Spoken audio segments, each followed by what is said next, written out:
Assalamu alaikum wa rahmatullahi wa barakatuh. Bienvenue sur notre chaîne. Ici, nous partageons des contenus inspirants tirés des enseignements islamiques pour nourrir votre cœur, votre âme et votre esprit. Pour ne rien manquer et continuer à grandir dans la lumière d'Allah, abonne-toi dès maintenant et active la cloche. Chaque abonnement nous aide à diffuser le savoir et à bâtir une communauté musulmane unie et éclairée. N'oublie pas de liker et de partager avec tes proches pour répandre la bénédiction et le savoir. Ensemble, faisons briller la lumière d'Allah dans chaque cœur. Il existe dans la création un secret que beaucoup traversent sans vraiment l'entendre. Le monde animal n'est pas seulement un décor, mais un miroir silencieux où se reflètent les mouvements cachés de l'âme humaine. Lorsque le Coran affirme que chaque créature vivante forme une nation, il ne s'agit pas simplement d'une classification biologique. C'est un rappel subtil que derrière chaque plume, chaque pas, chaque instinct, se cache un enseignement destiné à l'être humain, comme un signe posé sur la terre pour éveiller son cœur. Dans la sourate Al-An'am, il est rappelé « Il n'est point de bête marchant sur terre, ni d'oiseau volant avec ses ailes qui ne soient des petites notes des communautés comme vous. » Ce verset ouvre une porte intérieure. L'être humain porte en lui des états multiples, des élans contradictoires, des forces et des fragilités. Ainsi, certains moments réveillent en soi la douceur du troupeau, d'autres, la vigilance du faucon, parfois la lourdeur du chameau ou l'impulsivité du cheval sauvage. Rien de cela n'est étranger au cœur humain. Tout est inscrit dans sa nature profonde. Observer les animaux devient alors un exercice de lucidité. Leur organisation, leur instinct, leurs faiblesses et leurs vertus ne sont pas là pour divertir, mais pour enseigner. Il existe des cœurs patients comme l'âne qui supporte sans se briser, des âmes fières comme le paon qui se pare de ses propres illusions, des esprits qui imitent sans comprendre comme le singe, des tempéraments agressifs comme le loup, toujours en quête de domination. Chacun de ces traits existe potentiellement en chaque être humain, attendant d'être nourri ou rectifié. Cette analogie n'a pas pour but de rabaisser mais de libérer. Car celui qui reconnaît les bêtes qui vivent en lui peut enfin commencer le travail le plus noble, la purification du caractère. Le danger n'est pas d'avoir en soi un éclat de loup ou une ombre de paon. Le danger est de ne jamais les voir. Ainsi se pose une question essentielle, celle qui ouvre le chemin de la connaissance de soi. Quels animaux composent les paysages intérieurs de mon âme? Et surtout, lequel ai-je choisi de nourrir aujourd'hui? Chaque être humain porte en lui un paysage intérieur traversé de force, d'élan et d'ombre. Les anciens maîtres de la spiritualité ont observé que ce paysage ressemble parfois au monde animal.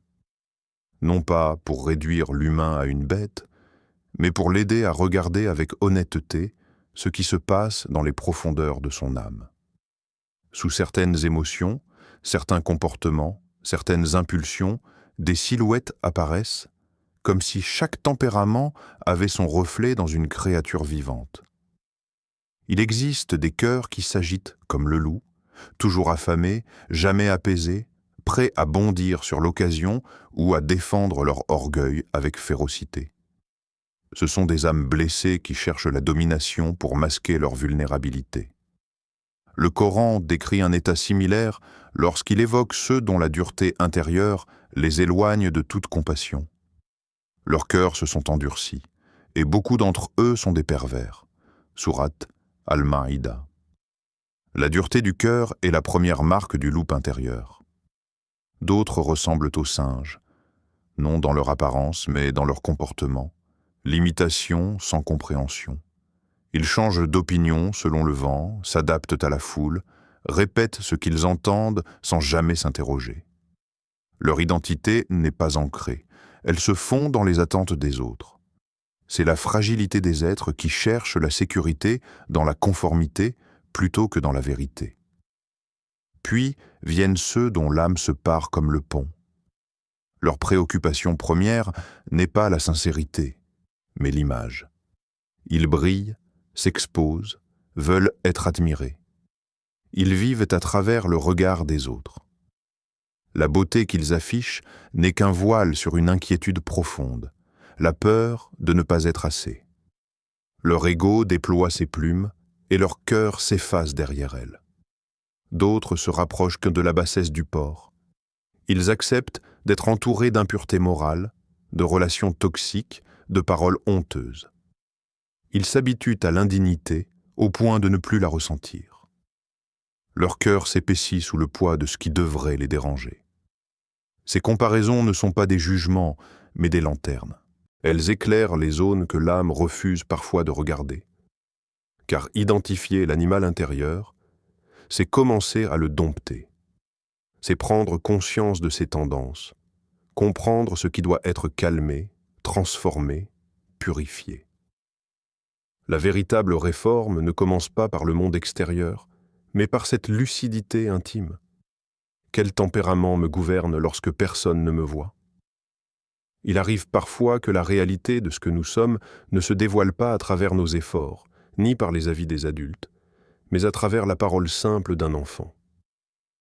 Les enfants possèdent une clarté que le monde n'a pas encore abîmée. Ils ne connaissent pas les mensonges sociaux, les filtres de l'ego, la peur de mal paraître. Ils disent ce qu'ils perçoivent, avec cette transparence qui peut parfois bouleverser un cœur. Leur regard traverse les façades pour atteindre directement l'essence. Il suffit qu'un enfant observe une personne pour en saisir les traits les plus véritables. La patience silencieuse, la douceur qu'on oublie d'admirer, la force cachée derrière des gestes simples. C'est cette innocence qui transforme parfois une parole en miroir inattendu. Lorsqu'un enfant associe quelqu'un à l'âne, il n'y met aucune des connotations moqueuses que les adultes ont construites. Il voit le porteur infatigable, le compagnon docile, l'être qui supporte les charges des autres sans jamais réclamer ce qu'il mérite. Il voit la noblesse là où beaucoup ne voient que tefaf. Il voit que la faiblesse. Dans la sourate At-Tin, il est rappelé « Nous avons certes créé l'être humain dans la forme la plus parfaite.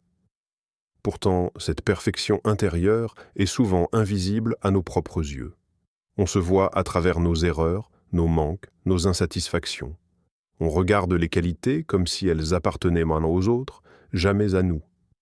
Mais parfois, c'est un enfant qui révèle ce que l'adulte refuse de reconnaître. Une vertu discrète, une qualité ancienne, un trait noble. La parole de l'enfant devient alors un rappel de ce que l'âme peut être lorsqu'elle s'élève, patiente, généreuse, stable, prête à porter sans s'effondrer. Et même si l'animal évoqué semble, dans la culture moderne, modeste ou simple, il peut devenir le symbole d'un caractère rare, celui qui endure, celui qui ne se plaint pas, celui qui avance même lorsque personne ne le remercie. Ce regard pur nous enseigne une vérité. La valeur ne se trouve pas dans la perception des gens, mais dans la réalité intérieure qui se dégage de nos actes.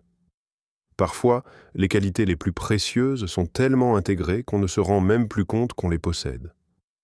Elles apparaissent alors dans la bouche de ceux qui ne savent pas mentir.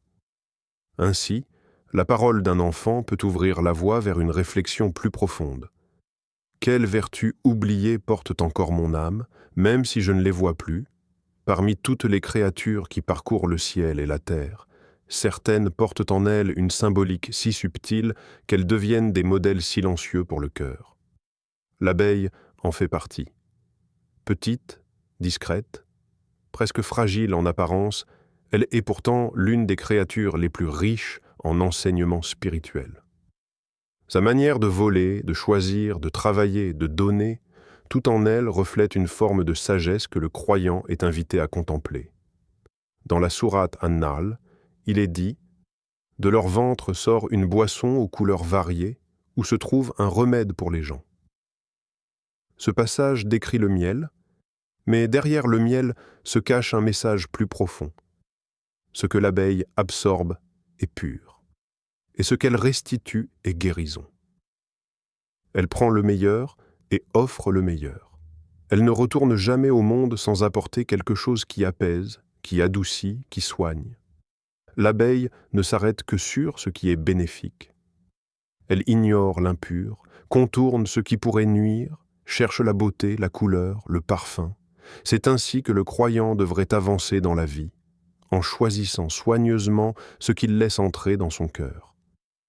Pensée, parole, relations, émotions, tout ce qui contourne sa pureté intérieure devrait être évité comme une fleur sans nectar. La sélection est une forme de protection, et la protection devient une forme de lumière. Son vol est léger. Elle se pose sans blesser, sans briser, sans déranger. Elle n'arrache pas, elle ne déchire pas. Elle prend ce qui est nécessaire sans jamais priver la fleur de sa beauté. Cette délicatesse est un modèle pour celui qui souhaite que sa présence soit une miséricorde pour ceux qui l'entourent. Une parole douce, une correction bienveillante, un silence au bon moment. Tout cela fait partie du nectar spirituel que l'âme doit apprendre à récolter. Et lorsque l'abeille retourne à la ruche, elle ne revient pas les mains vides. Elle offre le miel, fruit de sa patience et de son effort. Le croyant aussi devrait laisser derrière lui un sillage de bonté, un sourire offert, un conseil sincère, une aide discrète, une présence qui rassure. Tout ce qu'il prend devient purification. Tout ce qu'il donne devient guérison. L'abeille est ainsi un symbole puissant. Elle sélectionne le pur, elle agite avec douceur, elle donne le meilleur.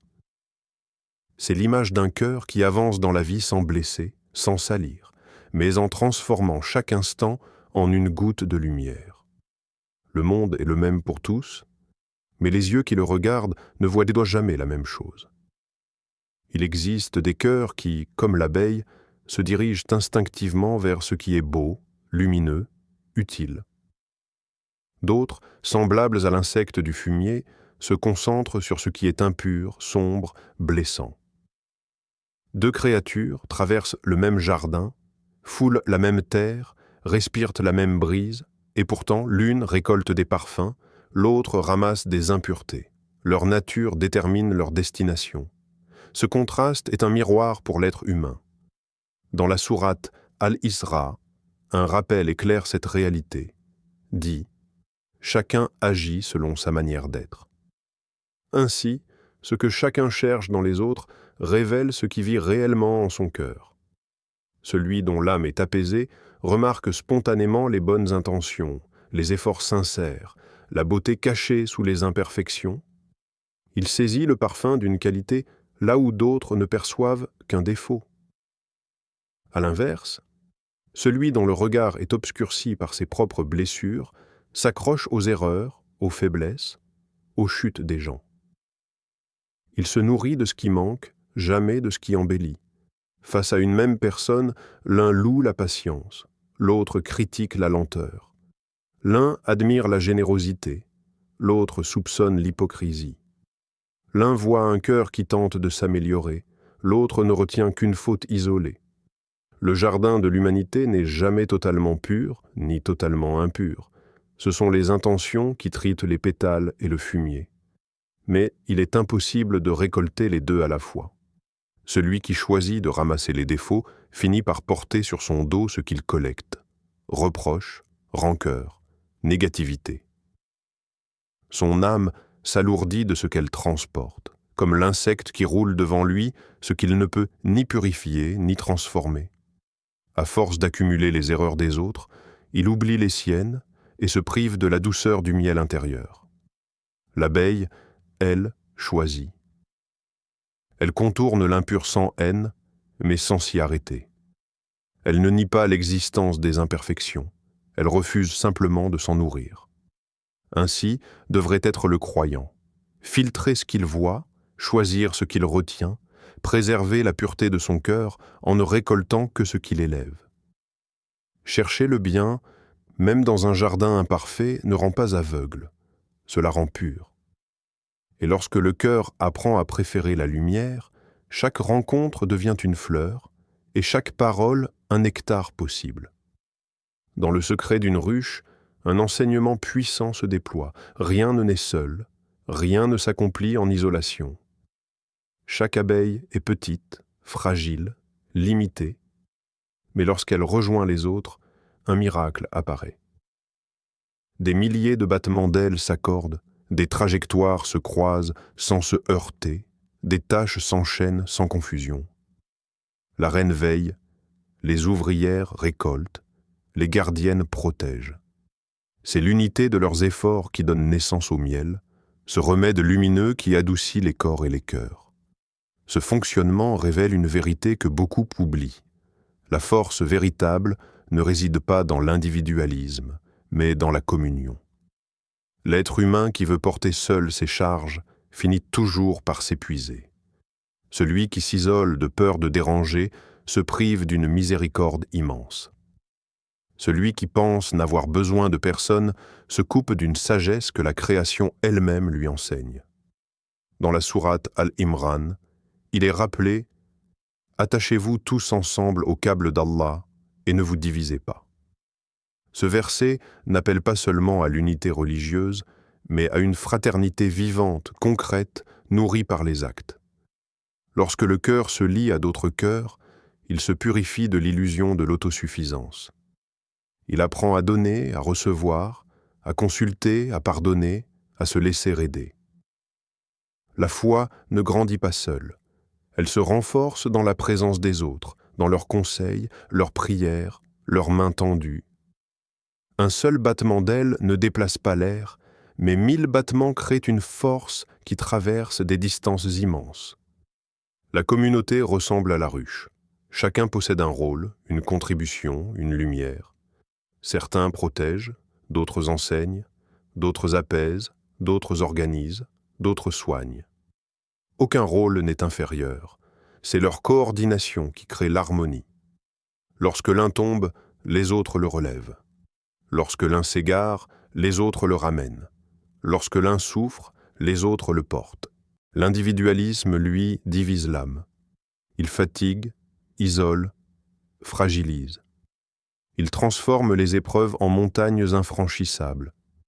Il fait oublier que la miséricorde d'Allah se manifeste souvent à travers les épaules d'un frère ou la douceur d'une sœur. L'union, au contraire, apporte une lumière collective qui dissipe les ombres intérieures.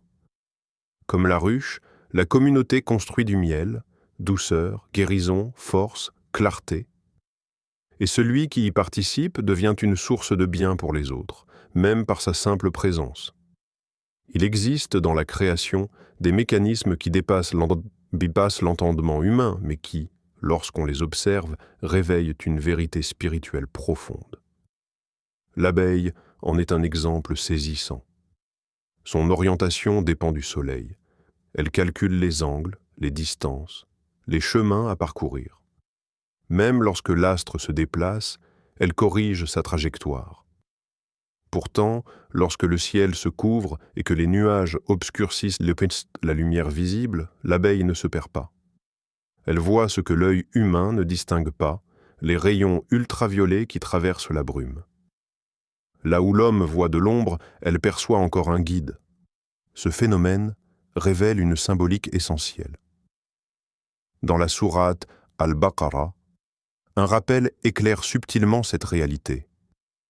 Allah est le protecteur de ceux qui croient, il les fait sortir des ténèbres vers la lumière. La lumière est toujours présente, mais ce sont les ténèbres intérieures qui empêchent parfois de l'apercevoir. L'abeille n'est jamais abandonnée. Elle lit la lumière autrement. L'être humain aussi est appelé à cultiver une vision qui dépasse l'apparence du moment. Les épreuves ressemblent aux nuages. Elles s'interposent, épaississent le ciel, troublent les repères, assombrissent ce qui paraissait clair. Une maladie surgit, un projet tombe, un lien se brise, une question sans réponse s'installe, l'âme se dit « je ne vois plus rien ». Mais la lumière d'Allah n'a jamais disparu. Elle est simplement voilée par la vapeur des événements. Celui qui ne regarde qu'avec les yeux du corps se sent perdu. Celui qui apprend à regarder avec les yeux du cœur reconnaît la présence d'Allah, même dans l'obscurité. Voir à travers les nuages signifie comprendre que chaque épreuve porte une direction cachée, un apprentissage, une sagesse. La douleur n'est pas un abandon, la lenteur n'est pas un rejet, le silence n'est pas une absence. Parfois, la lumière qui guide ne se voit plus, mais elle se ressent. C'est une intuition, une paix intérieure, un signe discret, une porte qui s'ouvre lentement. Le croyant est invité à développer cette vision intérieure, cette perception subtile qui permet d'avancer même lorsque la route semble effacée. Comme l'abeille, il apprend à lire les rayons invisibles de la guidance divine, à reconnaître la miséricorde derrière le voile, à suivre un chemin que les autres croient déperdu. Car la lumière d'Allah ne s'éteint jamais, ce sont les nuages de l'âme qui doivent se dissiper. Et lorsque le cœur commence à voir au-delà des apparences, chaque épreuve devient un passage vers plus de clarté. Le sommet de la spiritualité se trouve dans l'ihsan, cette dimension où l'adoration devient parfaite parce qu'elle est vécue comme si Allah était constamment présent devant soi. Ce n'est pas une idée abstraite ni un simple concept à réciter, c'est une perception intérieure qui transforme chaque moment de la vie en un reflet de sa présence. Dans les instants de joie, cette conscience fait briller la gratitude dans le cœur. Dans les épreuves, elle instille une patience profonde, une force silencieuse qui ne se laisse jamais ébranler. Tout devient signe de la sagesse divine. La facilité n'apaise jamais la complaisance, et la difficulté n'éteint jamais l'espérance, car tout est compris à travers le prisme de la lumière divine. Celui qui cultive l'ihsan voit le monde comme une immense toile où chaque fil est guidé par la main de l'invisible. Le gain et la perte, l'accomplissement et la privation, la réussite et l'échec, tout résonne avec un message plus grand. Tout est sous le regard d'Allah. La vie n'est plus une succession d'événements isolés, mais une harmonie subtile où chaque battement de cœur est lié à une guidance supérieure. Comme une abeille guidée par les rayons ultraviolets du soleil, même à travers les nuages et l'incertitude, la conscience d'ihsan ne s'égare jamais. Les voiles de l'illusion et de l'attachement excessif tombent, laissant place à une clarté où chaque souffle devient une prière silencieuse, chaque regard un témoignage de présence divine. Dans cet état, la certitude devient une lumière intérieure qui éclaire le chemin même dans l'obscurité. La patience devient un ancrage inébranlable et la gratitude une rivière continue qui irrigue l'âme. Les cœurs ne sont plus troublés par le hasard ou l'injustice apparente, car tout est reconnu comme une manifestation de la sagesse d'Allah. Cette vision transforme la vie. Ce qui semblait lourd devient léger, ce qui semblait effrayant devient enseignement, et ce qui semblait perdu devient don déguisé. Le Coran rappelle cette réalité profonde. Et il vous a éprouvé par le mal et le bien afin que vous ne soyez pas troublés et que vous soyez reconnaissants. Sourate Al-An'am, 665. Chaque instant, chaque respiration, chaque rencontre devient ainsi une occasion de percevoir la présence divine. Devenir un muhsin, c'est atteindre ce sommet où la vie entière devient un miroir de l'amour et de la miséricorde d'Allah, où rien ne passe inaperçu et où rien ne perturbe la sérénité du cœur. Connaître Allah par tous ses noms, c'est comme apprendre à lire les étoiles pour s'orienter dans l'obscurité. Chaque nom révèle un aspect unique de la réalité divine, une clé qui permet de déchiffrer le sens caché derrière les événements de la vie. Lorsqu'on ne se limite qu'à un seul nom, la compréhension devient partielle et les épreuves semblent injustes ou incompréhensibles. Mais quand le cœur embrasse l'ensemble de ces noms, la vie se transforme en un chemin clair où chaque difficulté porte un enseignement et chaque bienfait devient une preuve tangible de sa sagesse.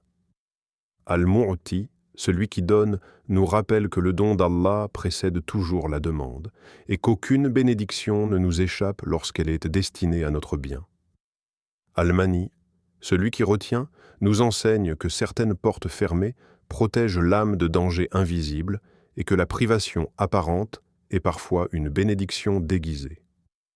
Al-Qahhar, le dominateur, révèle le pouvoir absolu qui maintient l'équilibre de l'univers, tandis que Al-Khafid, celui qui abaisse, montre que la véritable grandeur n'est pas dans l'orgueil, mais dans la soumission et la reconnaissance de la vérité.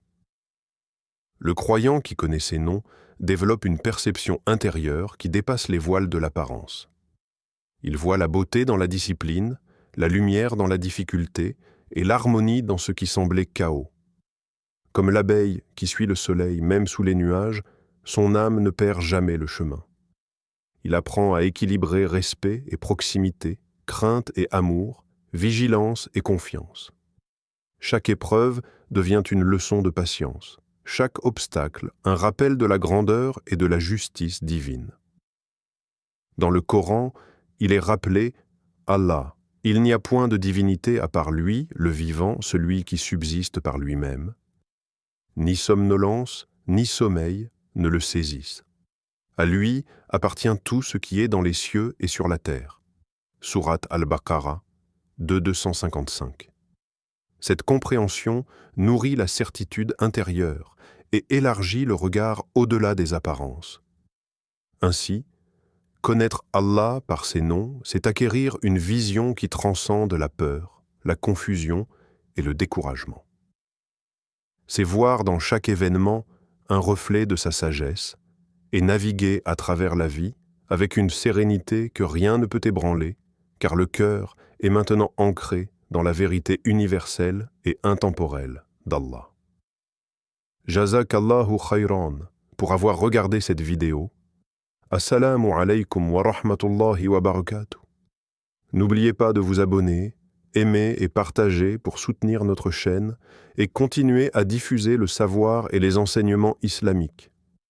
Que vos actions soient bénies et que cette chaîne vous inspire à chaque jour davantage dans votre foi et votre quotidien.